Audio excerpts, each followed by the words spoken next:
నమస్కారం. ఈరోజు మహారాష్ట్ర ఎన్నికల్లో మహాయుతి పార్టీ కూటమి పార్టీ ఈరోజు ఘన విజయం సాధించడం చాలా ఆనందంగా ఉంది. ఎందుకంటే ఖచ్చితంగా ఇంకా ఆంధ్రాలోనే కాదు దేశం మొత్తం కూటమి నాయకుల విజయాలు జరగడం చాలా హ్యాపీగా ఉంది.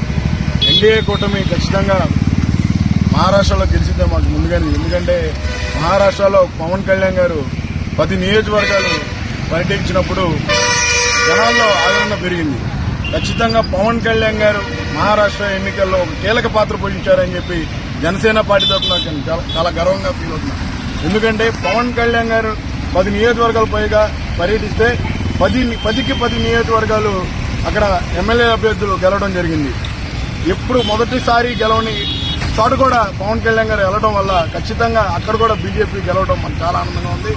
ఇదే బంధం ఇదే విధంగా కొనసాగాలని నరేంద్ర మోడీ గారి అలాగే పవన్ కళ్యాణ్ గారి బంధం ఎప్పుడు ఇలాగే ఉండాలని మనస్ఫూర్తిగా కోరుకుంటూ, ఆంధ్రాలో పవన్ కళ్యాణ్ గారు ఏంటో చూపించారు, మహారాష్ట్రలో పవన్ కళ్యాణ్ గారు ఏంటో ఢిల్లీ ప్రజలు కూడా తెలిసే ఉంటుంది. ఖచ్చితంగా పవన్ కళ్యాణ్ గారి మేనియా ఇండియా వ్యాప్తంగా వినపడుతుంది.